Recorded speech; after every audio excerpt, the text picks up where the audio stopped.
Nira and the Long Sleep, a new story from Almost HFY channel. Before the world rebuilt itself, before hunger and language, there was only this. Two bodies tangled in the dark, the ship adrift, and something new breathing between heartbeats. The dark pressed in close, thicker than memory. Nira lay half awake, breath shallow, each heartbeat echoing in her bones. Her skin prickled, cool sheets, the heat of another body, the thrum of ship power running through the walls.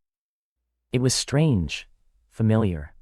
Hunger twisted deep in her belly, old cold gnawing at her joints. She flexed her feet, unsure for a moment what year it was. The dark was warm, close. Until Heirin blinked awake to the feeling of Nira shifting against him. He mumbled, voice thick with sleep. Can't sleep? She felt the hard ridge against her lower back, his body, unconsciously drawn to her heat.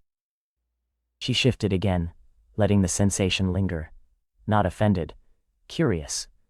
Something electric flickered up her spine. No, you are poking me in the back. He glanced down, cheeks coloring. Oops, sorry, must have been dreaming. It should have been awkward.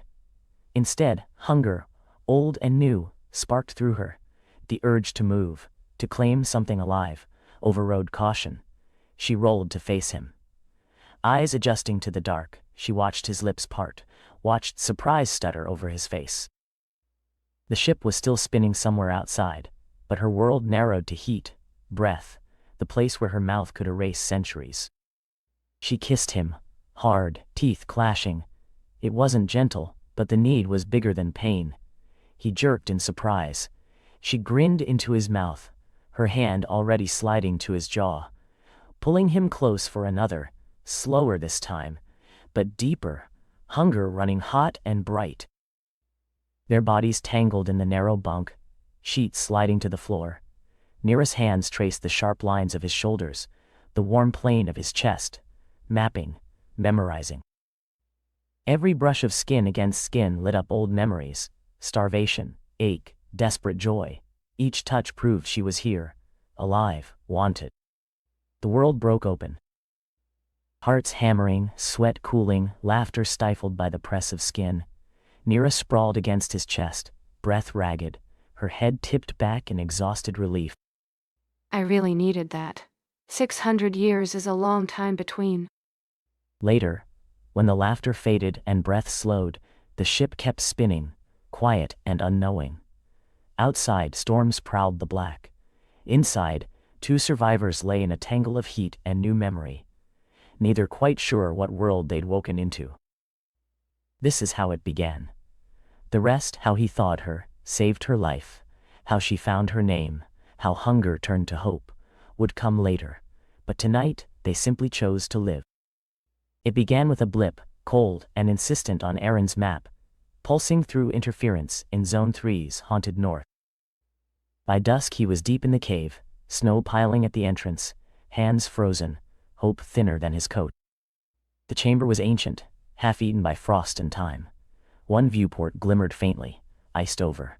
Red neon lines glowed on the lower half. Inside, a girl, platinum hair haloed around her, blue eyes unblinking, name tag Nira in characters even Zoey's interface struggled to parse. Frost bit her skin, air rasped her lungs. Shadows danced beyond the glass. Dream or memory, she couldn't tell. Her hand, half numb, pressed cloth to her chest. Hold on. He hauled the pod aboard, boots leaving slush across the medbay deck. Zoey's scan flickered, pure human, engineered, neural mesh coming online. Implants, old. Bodies fighting but failing. Blood, nutrients. Rest required. He laid her on the cot, tucking a thermal blanket over her bones. Cold wrapped her like a shroud. She had no words, only the need. Warmth, air, something in her stomach. His face above, unknown, but not dangerous. When he turned, her hand gripped his sleeve and wouldn't let go. He slumped in the chair, boots splayed, eyes gritty. Outside, wind keened, a ship in the jaws of winter. He dozed, one hand on the edge of her cot. She woke in darkness, muscles locked, each sound a warning. She pressed closer, whispering, "Cult." Did she mean the cold, or him? Or just the universe? Zoey, he asked. Move her. She needs heat. Guest bunk, max temp. Administering sedative. He scooped her up, lighter than rumor, skin ice cold. She clung to his jacket as he tucked her into the guest bunk, dialing the heat high. He tried to leave, but her grip tightened, pure instinct. He slid beside her, her head settling at his shoulder, shivering, easing. Warmth seeped through at last, his arms' weight, the scent of his coat, strange but not hostile. When he shifted, her body tensed to keep him close. Survival, not trust. He drifted, half-conscious, until a cold hand touched his neck. Her lips at his ear. "Cult," she mumbled. He pulled the blanket tighter around them both. Sleep came and went in fragments, every time she checked for warmth, skin, heartbeat, breath. She pressed closer, muttering old warnings, sometimes nothing at all. Only contact was real. Morning crept through frost-burned portholes. Heirin woke to an empty bunk, panic rising. Until he heard beeps at the nav station. Nira sat cross-legged at the console, hands steady on the star map, eyes scanning constellations she shouldn't have known. Alone in the ship's glow, her fingers found knowledge before her mind did. Star maps, routes, exits, half familiar, half alien. The light felt strange on her skin but safer than dark. He brewed coffee. She sniffed the steam, downed the mug in 3 gulps, eyes barely leaving the shifting stars. She tapped her stomach, managed. "Hungry?" He grinned, led her to the galley. She scanned the food terminal, eggs, chicken, bacon, each poke measured, cautious. Before each bite, she tapped food to her lips, pausing, testing for danger. Heirin realized, old habits, old threats. "Have anything you want," he told her.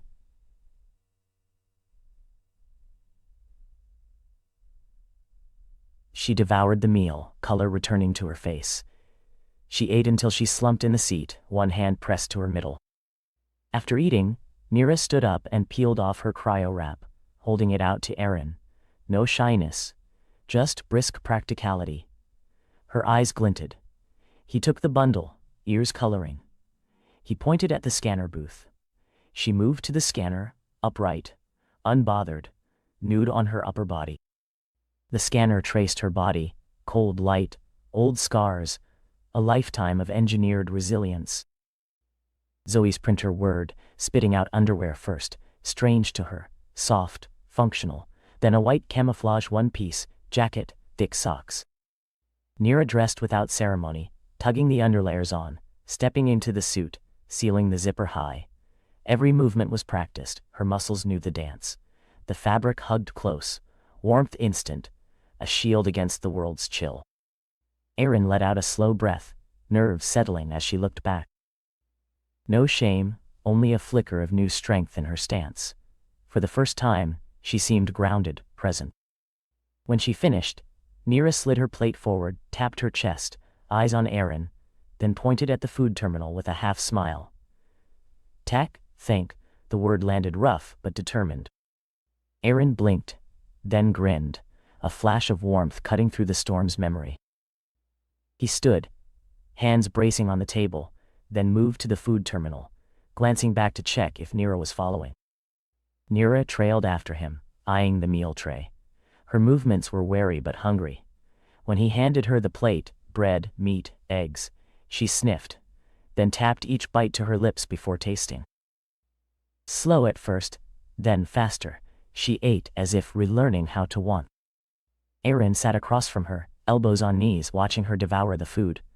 The color returned to her face in small, steady waves, each swallow grounding her more firmly in the present. When she finished, Nira pressed a hand to her stomach, eyelids heavy with relief. She leaned back, gaze flicking from Heirin to the door, half alert, half home. Good. Warm. The meal gone, Nira slumped back in her chair, eyes drifting over the unfamiliar controls and faces. Words danced at the edge of her tongue. She tasted them, but they wouldn't settle. Her fingers tapped the table, restless, as if trying to summon old language out of muscle memory. Zoey watched in silence, parsing hesitation, the way Nira's jaw clenched over a word she could almost taste. A decision flickered in her code. Status lights blinked. Initiating language interface, she whispered, a thread of intent humming through the hull. Nira tensed, the fine hairs at her temple prickling. Her implants buzzed, a vibration deep beneath skin. She flinched, hands twitching. For a heartbeat, all was silent except the faint hum of the ship. Nira, can you hear me? I'm here to help.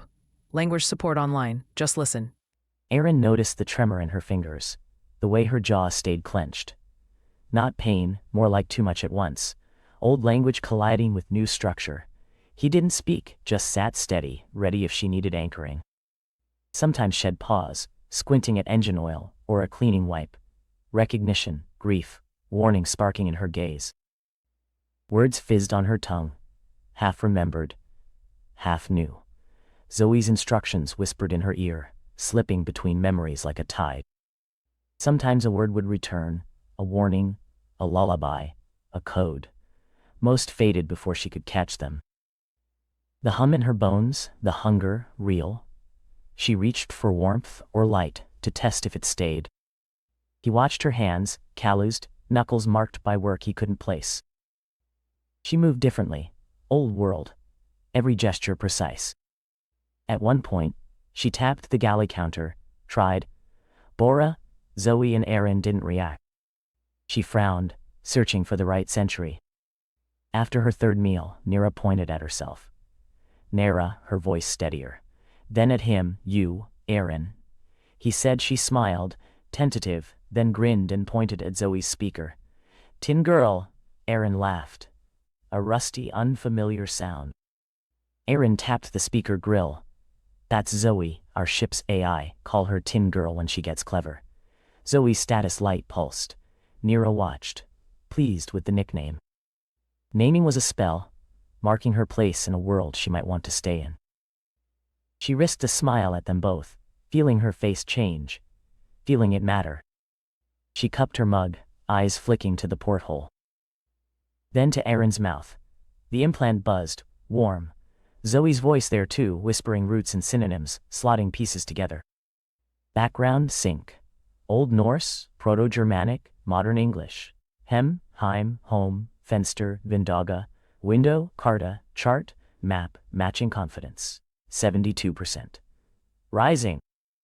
Nira mouthed the words, sometimes aloud, sometimes under her breath, testing them like keys in a lock. Homeheim. Window, Funster, Windeye. Each click brought a flicker of satisfaction, her smile growing steadier. He found himself wanting her to keep smiling. As she finished her coffee, color in her face, she looked up, voice thin but full of certainty. 600 years, all gone. Dome. Maybe. Tears welled. Heirin crouched beside her, rough hand to her chin. 600 years. The words tasted of ash, not history. Tears stung, unexpected, embarrassing. She let him steady her chin. For a heartbeat, she let herself be seen. You survived. We'll find the dome if we can. You're not alone now. She nodded. Not yes, not no, just here. The storm rattled the hull. For once, warmth meant comfort, not danger. She let the quiet last. For the first time, she let herself want tomorrow. Nira stood at the frost-blurred window, suit zipped high, hands pressed to the glass as snow drifted outside. Her pacing made the cabin feel smaller, each circuit ending with a glance at Heirin and Zoe's speaker, eyes restless, unfinished. She spun on her heel, shoulders squared, and spoke, a tumble of sharp-edged words. Tildax, kun, hauler. Her voice was thick with old consonants and shadowy roots. She caught Heirin's eye as he echoed softly, back. A small spark. Nira's head jerked up. Back, she echoed, mouth shaping the word, slow, careful, then, almost smiling, home. The syllables landed, strange but right. Attempting translation. Old Norse, Low Germanic, hybrid roots. She caught your meaning, Heirin, back home. Some English is familiar to her, if spoken simply. Frustration tightening her jaw, Nira snatched up the galley tablet, stylus trembling in her hand.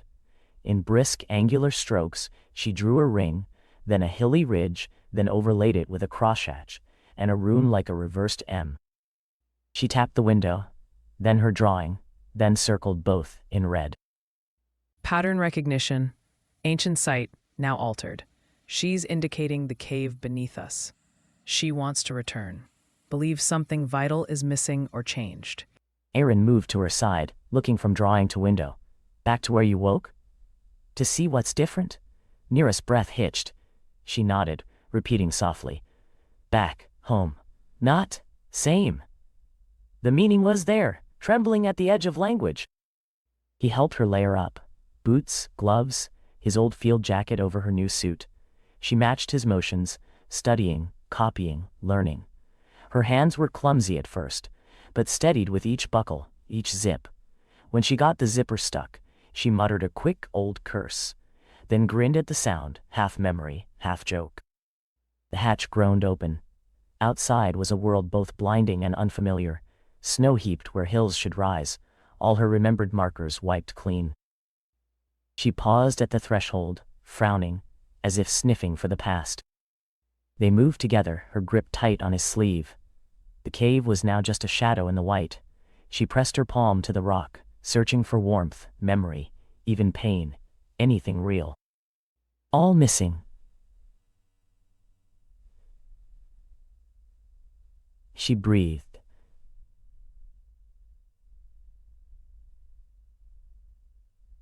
Hand splayed against cold stone.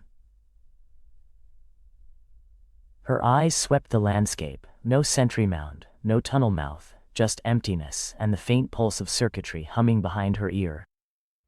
Used to be home. Now, nothing. Interface active. Accessing local archives. Zoey's voice pinged from Heirin's badge, digital curiosity mixing with faint awe. Nira's implant flickered blue at her temple, data streaming in, her face twisting as new and old collided. Walls shimmered with projected schematics, hulking ships, nacelles glowing blue, hulls as wide as cities. Heirin stared, caught between fear and wonder. This was all real, 600 years your fleet. Nira traced lines in the air, half memory, half ritual. Commander, North Zone. Live down, not up. Rock broke the world. Many died. Some sleep, cold came. More went quiet. Tears cut trails through grit on her cheeks. She let them fall, not hiding. Heirin crouched, brushing frost from her shoulder. Why has nobody found you? Or heard any of you? She shook her head, voice softening. We hid. Catastrophe. Cold. Only machines left. After a beat, I woke. Rest, maybe still sleep. Dome. Deep. Her breath fogged, each word a struggle to pronounce. We will fix this, best we can. Keep talking, you're getting stronger every hour. She managed a crooked smile, then pulled him into a hug, rough, brief, all gratitude and exhaustion. He pressed a comm badge to her palm. Touch it, say Zoey, Tin Girl answers. Nira's eyes widened, then she tried. Zoey. The name was new on her tongue, but she grinned. Connection confirmed. Nira, your implant maps are syncing with local archives. Nira stood taller, something settling.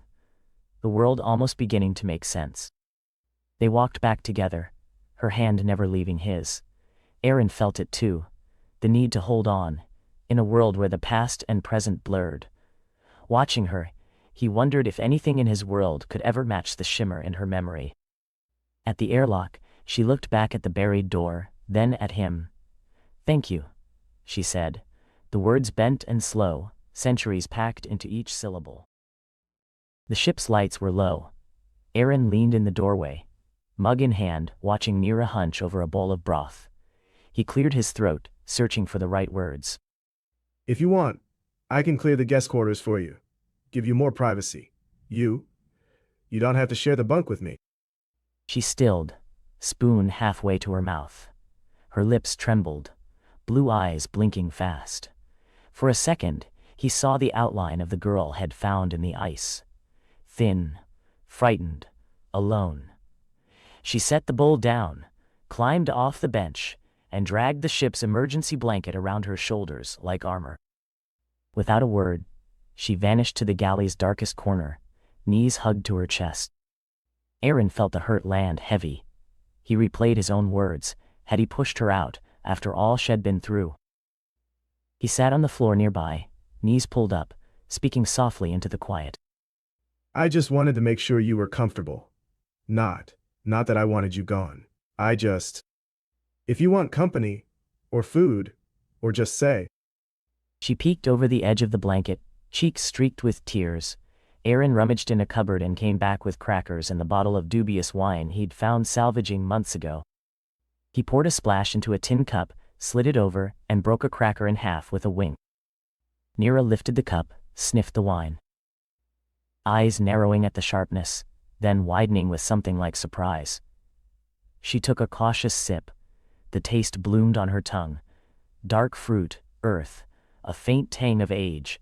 For a heartbeat, memory flickered behind her eyes. Cellars, laughter, the glint of glass in torchlight. She swallowed, then took a second, longer taste. Wine, she murmured, as if rediscovering the word and the world at once. Her hand crept out, fingertips brushing his sleeve, her silent way of forgiving, and of saying she was truly here. The sleep. I saw things sometimes. Implants showed me, news, faces, then nothing. More people gone, no way out. It got so quiet. I was so tired. When you came, the system woke me. If you hadn't found me, I would have died there, alone. Heirin reached over, cupping her hand in both of his. Her grip was fierce, desperate, nothing like the ghost he'd found in the pod. You won't be alone again. I promise. I might not be clever or brave, but I'll be here. That's good enough. She exhaled, shuddering. She leaned her head against his shoulder, blanket slipping, letting the heat from his body seep in. He stayed, silent, watching the stars drift by the tiny galley window, until her breath evened out and sleep finally claimed her. Heirin eased Nira into the bunk, careful not to jar her sore joints. She grunted, arms tightening around him, then sighed, a soft wordless sound before burrowing close. As she drifted back to sleep, breath warm against his neck, he smiled in the dark, letting the rhythm of her breathing settle him too. Light slipped under the door. Heirin stirred, found the other side of the bed empty, and padded to the galley. Nira was at the stove, hair still mussed, speaking quietly with Zoey. Did you two girls let me sleep in? Or is this a conspiracy? Nira pointed, eggs, toast, something close to bacon. Zoey helped. She says breakfast is best with company. He sat, sipping coffee. Nira sat across, fidgeting. Woke up in the night, thought I was back in the cave, she admitted, but heard you breathing and fell asleep again. This feels like home, she offered quietly. She twitched, tears shining, then laid her head in his lap. I'm trying to rebuild. I want to forget, but I like this. What we have, you, Zoey, safe. He stroked her hair, letting her settle. A blue pulse flashed at her temple. She sat up, blinking. I accessed regional scans. The old mines, rubble, but something deeper. Northern Port. Nira, does that mean anything? Yes.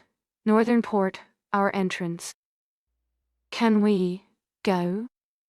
After breakfast. Always after breakfast. They loaded into the 4WD, tires crunching snow. Nira's finger tapped at the window. There, she pointed, eyes sharpening. A big red sign. Radioactive. Keep out. Heirin's scanner was silent. No radiation. Who's hiding this? There's nothing on my gear. Nira shook her head. Maybe others, survivors. Maybe old rules. Zoey. Check for archives, blonde names, Nordic lineage, settlements, Heirin said as they trekked to the hillside. Nira paused, scanning the hills with a lost gaze. None of this was here, she whispered. They must have blasted everything. The river's gone, the trees, there used to be a garden above. Heirin knelt by a shattered boulder, running his hand over drill scars. Looks like they tore half the mountain open. Whatever they wanted, they didn't get it. They found the entrance half buried beneath a rock. Nira knelt, tracing a scar in the stone. Someone forced their way through, she murmured. Down inside, the tunnel swallowed their footsteps, boots grinding against old stone, air thick with the bite of rust and oil. Flashlight beams danced, slicing shadows from the ceiling to the jagged rubble underfoot. Mining equipment crouched in the gloom, drones, drills, abandoned tools. A drilling arm jutted from a heap, fused in place, black streaks radiating from its failed assault on the stone. They couldn't breach our ring, Nira said, letting her light linger on the marks. Too strong for machines. Nira crouched by the fused drill head, fingertips tracing its burnt metal. Not our make, she said, voice tight. They tried to break through, didn't know the marks, the way in. Only those who belong would have opened the ring. Heirin eyed the logo stamped on a shattered casing. That's not local either. Looks like someone came a long way and left in a hurry. Zoey's lights flickered. Foreign power source detected, decades old. Mining records, missing equipment logged in North Sector, 70 years ago. Past the twisted debris, the tunnel narrowed. The walls began to speak, gouges, blast scars, and between them, glyphs picked out by the beam's edge, curved lines, crosshatches, a code left for hands to read. Nira paused. Her fingers hovered, then brushed away a skin of dust, finding a symbol cut deep, age-shrouded. The moment her palm touched it, blue light flickered, veins of cold fire racing along the wall, humming down the corridor ahead. As the blue light hummed to life beneath Nira's palm, a glowing vein ran down the tunnel wall, winding, flickering with each step they took. Heirin swept his flashlight along its length, following as it darted around corners, pooling in cracks before surging forward again. The further they walked, the more the world contracted to that neon ribbon. Old drill scars vanished into shadow. The dust underfoot turned glassy where the blue current pulsed strongest. Now and then, a faint glyph glimmered to life, casting eerie patterns across Nira's face. At each turn, the corridor seemed to exhale. Air growing colder, stone walls pressing closer. Their breaths fogged in the light, every sound swallowed by the deep hush of old secrets finally stirring. At last, the blue tracer flared and stilled, gathering at the seam of a stone door. With a low, resonant creak, the slab withdrew, revealing a hall lined with empty cryopods and scattered equipment. The air was dense, still carrying a charge of power and memory. Nira circled slowly, eyes wide. They awoke. They left, long ago. Heirin eyed a panel, like the one in her pod. Can you? Nira pressed her palm to the pad. The walls shimmered, replaying images, figures like her, speaking the old language. Zoey translated fragments, Nira filling in the rest. A quake, 100 years ago. They woke. Left for the surface. Maybe dead now, but maybe not. Heirin caught her chin, lifting it gently. If any made it out, there could be children, descendants. Well, keep looking. Nira scanned the console, reading the old symbols. Reactors still running. Power low but steady. Running on what? 600 years? Nira frowned at a glowing symbol, mouthing an unfamiliar word. She tapped her comm badge, glancing upward. Zoey, can you help? I don't know this word in your language. Of course, Nira. Please repeat or show the symbol. Nira traced the glyph on the panel, repeating it softly. Zoey hummed, systems cross-checking. Closest match, antimatter, or something similar. Not in any current database. Not lost, only forgotten. They packed a few relics, data chips, a badge, a strip of ancient fabric. Back at the ship, Nira moved quietly, staring at the badge, mind elsewhere.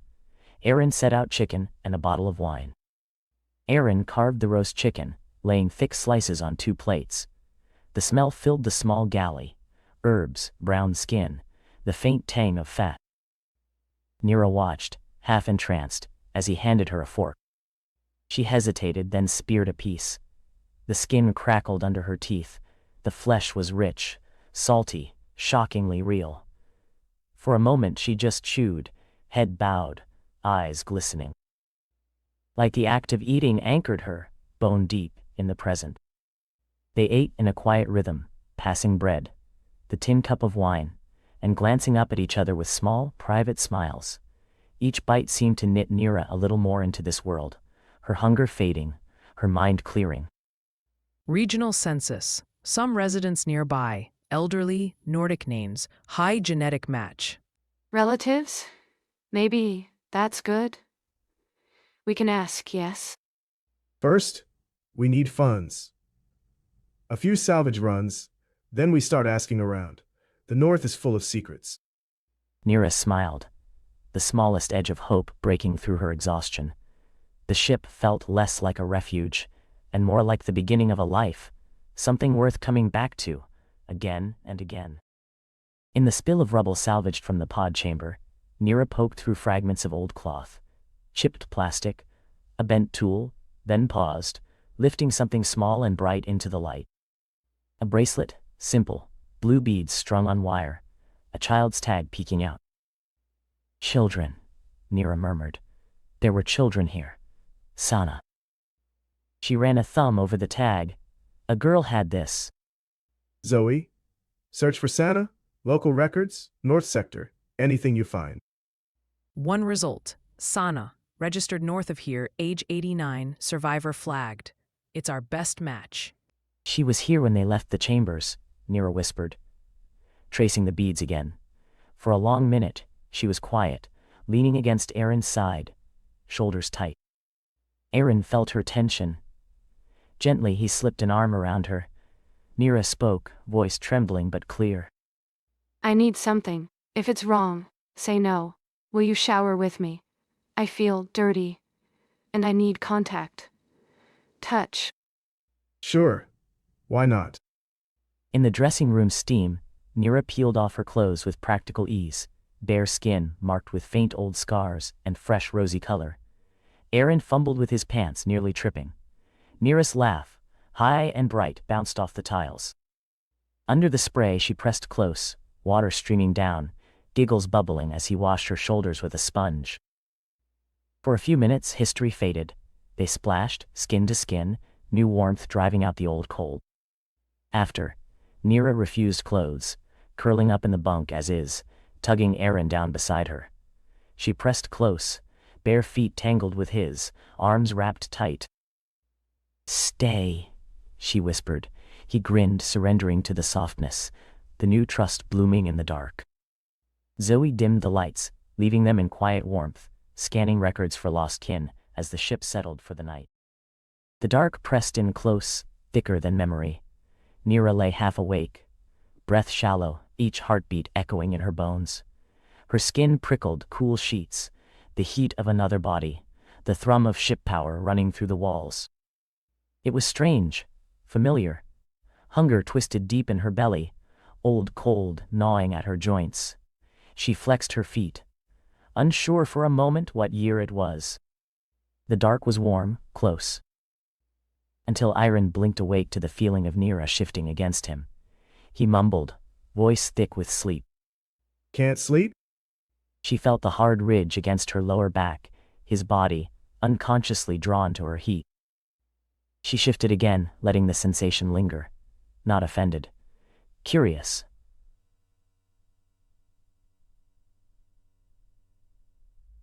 Something electric flickered up her spine. No, you are poking me in the back. He glanced down, cheeks coloring. Oops. Sorry, must have been dreaming. It should have been awkward. Instead, hunger, old and new, sparked through her.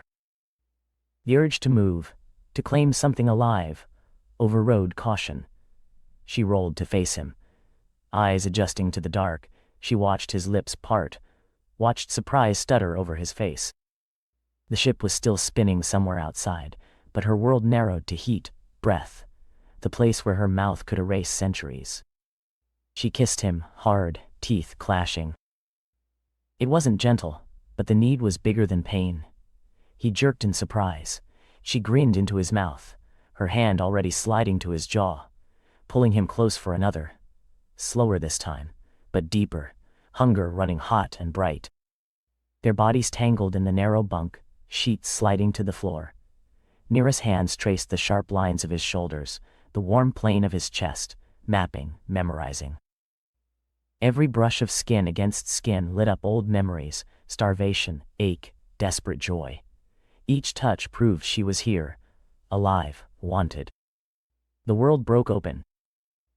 Hearts hammering, sweat cooling, laughter stifled by the press of skin. Nira sprawled against his chest, breath ragged, her head tipped back in exhausted relief. I really needed that. 600 years is a long time between. He laughed, wrapping her in both arms as she wriggled closer. The sensation was strange, being held for no reason, no danger. She let herself drift in that warmth, felt the edges of hunger recede. Somewhere behind the walls, Zoey logged data with professional silence, physical intimacy, beneficial, emotional stability, improving, but kept her findings to herself. They settled together again, tangled, skin against skin. The ship's hum and the slow tide of breath soothed them back toward sleep, this time, peace and warmth holding. Early morning, Heirin surfaced from sleep to a slow, persistent movement, a gentle, rhythmic shifting against him, hips tracing circles with patient certainty. Nira's hunger had shifted forms. Now it was fire, need. She pressed back against him, aligning their bodies with unhurried care, feeling the heat rise in her core, letting him slip in, no effort at all. For a heartbeat she paused, savoring the pressure and the sense of being filled. The pleasure was sharp, real, no dream this time. He let his arm slide over her, hand finding the slope of her breast, thumb drifting lazy arcs across skin. Nira arched into him, slow at first, then building, each thrust tighter, breathier. Her hips pressed, retreated, pressed again, the pace sharpening, friction building in the hush before dawn. She bent her knees for better leverage, legs tightening, body rolling against his with growing urgency. The rhythm shifted, delicate to wild, her breath catching, small whimpers breaking free with each push. She moved harder, desperate, then frantic, hips colliding, bodies tangled and wet. Suddenly, she froze mid-motion. A sharp cry split the quiet, her whole body shuddering in waves. Laughter burst out of her in broken, gasping pulses. Heirin gripped her tight, felt the tremor pass through him. His own pleasure caught him. Breath wild, bodies shaking together. For a long time, neither moved. Limbs slack, skin cooling, breath mingling in the faint light. Thirsty and trembling, Nira clung to him, cheek pressed to his arm. You know you've been enormously good to me. Giving me space, time, anything I needed to find my way.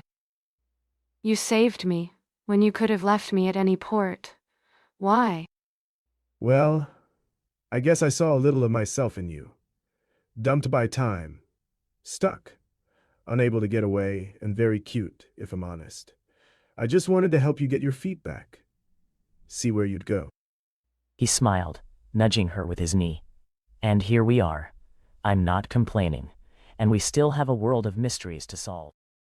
The hush of the bunk faded as ship's morning slipped in. Their clothes were scattered, hair a wild mess. Nira dozed, cheek warm against Heirin's arm, until Zoey's voice purred from the speaker, equal parts gentle and sly. She surfaced slowly, every sense jumbled, warmth against her cheek, the scent of skin, her own pulse in her ear. Some mornings she woke expecting to be alone. Some mornings she remembered dying, then nothing. But today, the ache in her belly was only hunger, and the world felt real. I have new information whenever you've finished reacquainting. If you wish to shower, breakfast will be ready in 8 minutes. And if I had a nose, I would recommend using soap. Nira giggled, burrowing deeper under the blanket. Heirin groaned, grinning into her tangled hair. Thanks, Tin Girl. Subtlety still isn't your strong suit. Proactive care, Captain. Would you like me to lay out clothes or just an extra towel? They tumbled out of bed, laughter bouncing off the metal walls. The shower steamed quickly. Heirin ducking in first, Nira following, crowding him to the far side as she claimed the soap with a wicked grin. Water hit her shoulders, shock-hot, chasing off the cold that never seemed to leave her bones. She scrubbed Heirin's back with firm, greedy hands, half for him, half for the proof of being alive. Their giggles ricocheted, her own voice startlingly loud in the tiny space. For a few minutes, there was no before. Just skin, steam, laughter, now. He watched her rinse off, eyes clear, laughter ringing soft. Every motion, a little stronger, a little steadier. Nira shook out her hair, beaming up at him before snagging a towel. She toweled off, then stepped into her one piece, working the zipper up in a single, confident pull. Heirin watched openly as she braced a foot on the bench, tugging on thick boots, her motions practiced, sure, nothing of last week's weakness in her posture. She felt the weight of his gaze and didn't flinch. Each buckle and zip was a choice, her own armor for a day Shed decided to meet. No one ordering, no one rescuing. She chose the boots, the pace, the smile she tossed his way. She caught his gaze, lips quirking as she smoothed the suit over her hips. For a moment she held the glance, then squared her shoulders and nodded. Her eyes shining with something fierce and new. Heirin's chest filled with pride. He grinned back, feeling her grow more herself with every movement. Nira was no longer just a survivor. She was someone again, warm and alive, choosing her place in this new day. As they stepped into the galley, the smell of toast and eggs greeted them, Zoey's idea of comfort. The day was waiting, but for once, so was hope. Toast crunched loud in her mouth, too hot, too salty, but she finished every bite. The coffee tasted like burnt earth, but it was better than the taste of cryo on her tongue. Hunger clawed at her, but this time, it was only her own. They ate in companionable quiet. Heirin passed her more toast, watching as she ate with a hunger only the recently unburied could muster. If you lived underground, how did you keep time? How old are you, really? Numbers and faces blurred in her mind, centuries slipping out of order, memories shuffling like worn cards. Some mornings she remembered nothing but cold. Some days, a name or a song. She set the mug down, grounding herself in heat and weight. We used our solar observatory and satellites for time. By our way, I'm about 120. Heirin stared, toast halfway to his mouth. You don't look it. 25, maybe. That's smickering. Genetic manipulation, slowed aging. The side effects: slow metabolism, emotionally flat. Here, with you, I'm speeding up, living more than I did before. I'd rather live now than forever in a pod. And So that's how you made it through cryo. yes, hibernation, periodic regeneration. Felt like dying and being reborn, again and again. She watched her hand, thumb tracing a ring in condensation, just to prove it was her hand. This was her mug, her life now. The memory of corporate collars, the way cryo turned hope to hunger, never left for long. But Heirin never rushed, never tried to fill the silence for her. Zoey, can you get into the old database if you had the keys? Zoe's light flickered across the galley display, humming as she probed the comms interface. Building interface. Nira, it'll need your vocal fingerprint, old dialect, if you can. She drew a slow breath, a song surfacing before sense. For a moment she sang for the dead, for the years lost. The sound vibrated in her chest, deeper than language, older than memory. When she finished, the silence felt fragile. Zoey pulsed green, then blue. Access granted. Nira, you can connect through me. Relay uplink is open. Nira didn't move at first, just blinked slowly. If Bora's still active, she murmured, mostly to herself, this might reach it. Bora? The AI that ran the dome. Not like Zoey, older, slow, primitive. But it was good. It cared. It tried to protect us. Her implant buzzed at the edge of pain. Data flowing, old networks trying to wake. For a heartbeat, she felt every lonely year at once. She held her breath, focused, exhaled, and let the world in again. Much is broken, but the data shows the dome's mostly intact. Power's low, but there could still be people alive. Can we try to connect with the AI, Bora? Nira hesitated, searching for the right words. Bora ran the dome. Just like you running this ship, Zoe. Just more primitive. Who knows what 6 centuries did? Maybe it evolved or went insane. Heirin watched Nira's eyes, seeing hope and dread flicker together. In this world, the only thing stranger than an AI lost to time was finding it again. Nira hunched over her mug, thumb tracing a ring in the condensation. Outside, the ship's sensors still blinked at the radiation warning, an ever-present, invisible fence. The ones who woke after the quake, the blondes, they were swept up by the Forever Company. Mined for secrets, milked for knowledge. But they never gave up the real keys. If they had, that hill wouldn't be half blasted and scarred with drills. Local archives confirm the radiation perimeter is synthetic. Forever Company protocol to deter all intruders. Mining logs are mostly wiped. Only shell companies remain on record, no direct trail. Heirin watched the Geiger overlay. No real readings, just ghost signals on an endless loop. All this just to keep people out, he muttered, half to himself. They stripped our people of memory, but not everything. The dome, Bora, the real heart, was too deep, too hidden. Maybe some of us stayed lost on purpose. For a moment, the table fell silent. Hope and unease braided through the sunlight and the smell of bread. Somewhere below, the dome waited. Secrets unbroken, shielded by a lie.